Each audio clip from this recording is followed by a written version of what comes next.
Donald Trump could call their bluff also, right? Like, he has lived through a shutdown before and isn't afraid of it. He could make the federal government workers come in without pay. I mean, there's a lot of things that Democrats have said for years that shutdowns are bad politics or bad policy. Are they now going to say, well, the times are different here? Maybe. No, right. Yeah, maybe they will. That's a big stretch. I mean, that's a different place of politics than they have been historically playing.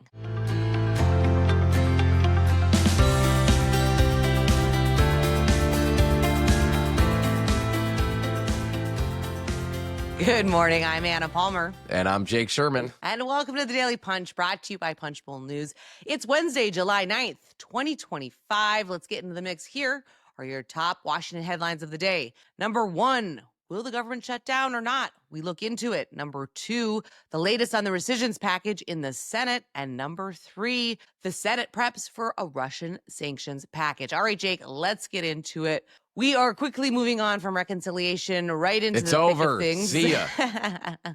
With a look at government funding. It may seem like September is light years away. We have got a recess in August, all of those things. But truly, I think we lay out in pretty quick fashion here about there's a very limited number of legislative days where both the Senate and the House will be in before government funding runs out. Two, the Senate hasn't passed any appropriations bills. The House is working through a few, but there's not like we're going to have all of the appropriations bills done and a mind meld here.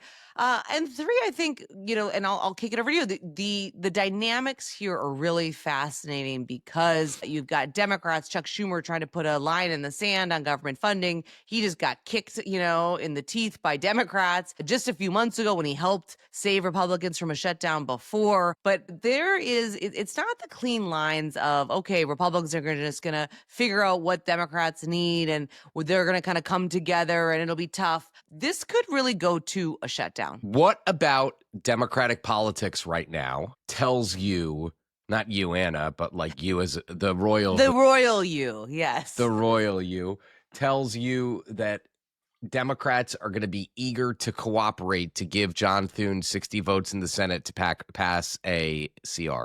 What about Democratic politics? Is it that Trump sending like the military into Los Angeles, calling Democrats anti-American? Is it the rescissions package that's cutting foreign aid and public broadcasting? Is it Chuck Schumer getting completely, as you mentioned, killed by Democrats for helping Republicans fund the government last time?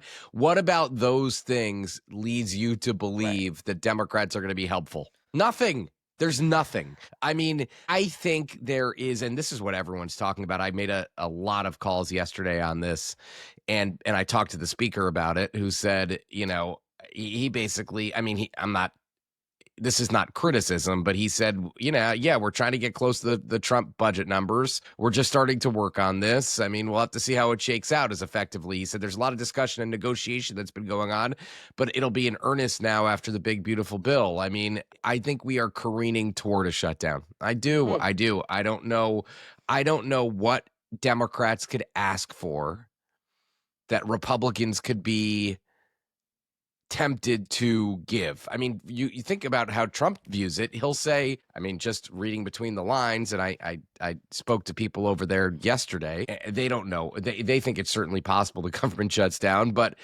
what could Democrats ask for that Trump would be tempted to give them? Just being honest with you, like what is it? And maybe you have an idea, and I don't have an idea. No, to me, I think Democrats are in a tough position here because they should have the power, right? Republicans need their votes in the Senate. Full stop.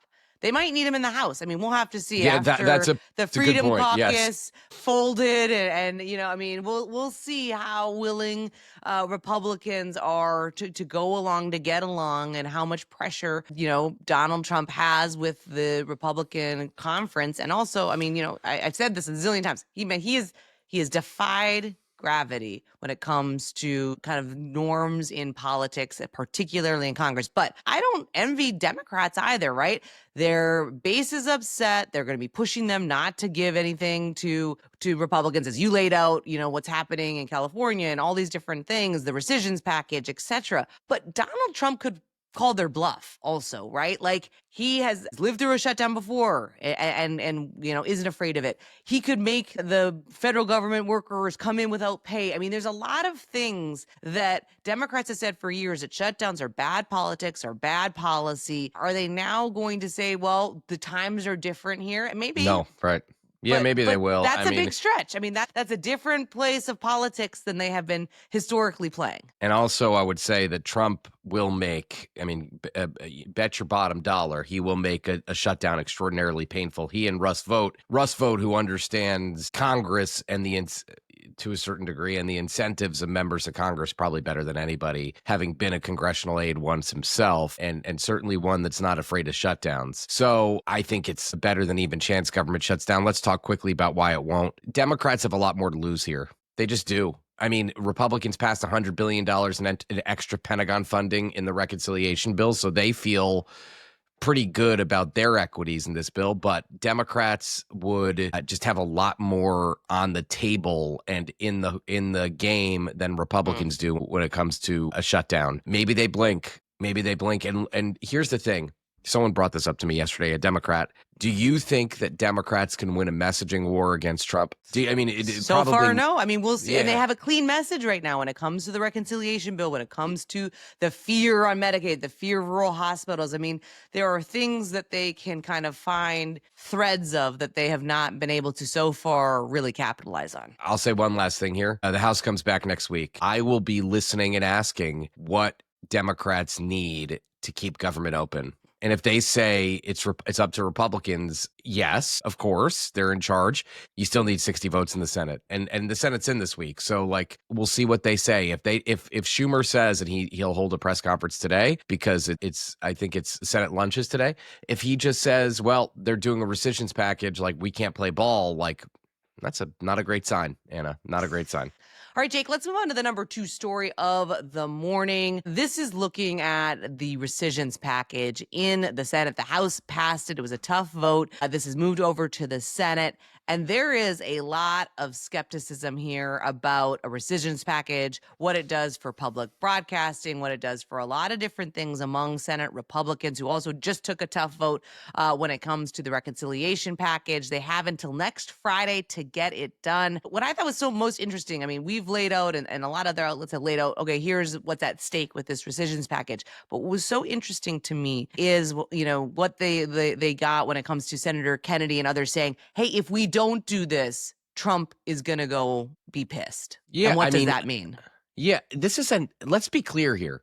This is like $9 billion in cuts. This isn't even a drop in the bucket. If they can't pass this, it's so lame. And I understand that a lot of people have problems with it. And the play here is quite simple. The Senate's not going to take it up until next week. They're going to change some of these cuts, most likely to PEPFAR, the George W. Bush era AIDS program, and I don't know what else. And they're going to pass it. They're going to stick it over to the House and say, eat it, and jam them once again. And the House is going to be faced with the kind of the binary of either we pass some cuts or we pass none. And if you consider in the House passage the big problems with moderates, then the House is probably going to swallow it, even though they don't like it, because it's going to get more to the center than it is to the right. I agree with Kennedy. John Kennedy's criticism here is on point. I hate to say it, it's really on point, because if they can't pass this, Trump is going to erupt, and he will be right to do so. I mean, they talk a lot about cutting spending, and then they get the chance to pass $9 billion in spending, and they can't do it. It's pretty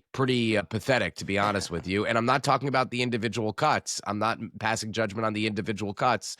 I'm just saying that, like, that would be pretty stunning if they can't get it through. All right, we'll be watching that closely. Let's move on to the number 3 story of the morning. All eyes in the Senate are on a Russian sanctions package. Lindsey Graham, the Senate Republican, is pushing for this. We had this in our PM edition that the Majority Leader, Senator John Thune, was non-committal, but it looks like this is moving forward. Particularly interesting given the fact that you now have a President Donald Trump whose posture towards Russia has been more aggressive over the last few days. Yeah, he said Putin throws a lot of BS He said the full word, but this is a family podcast. People are listening in their houses with their kids. Hello, children. I wouldn't say this word in front of my kids, but he's basically souring on Putin, basically saying Putin's saying one thing, doing another. Last night, by the way, there was I think we have this in the newsletter this morning, one of the biggest Russian drone attacks on Ukraine yesterday or this morning. I don't know exactly when it was. So it looks like Trump is going to give the okay to pass the sanctions package on Russia. I mean, we've sanctioned Russia to the hilt, but it seems like Donald Trump is going the other way on Russia. And the question is where the House will be, whether this will split the House. I don't think it will.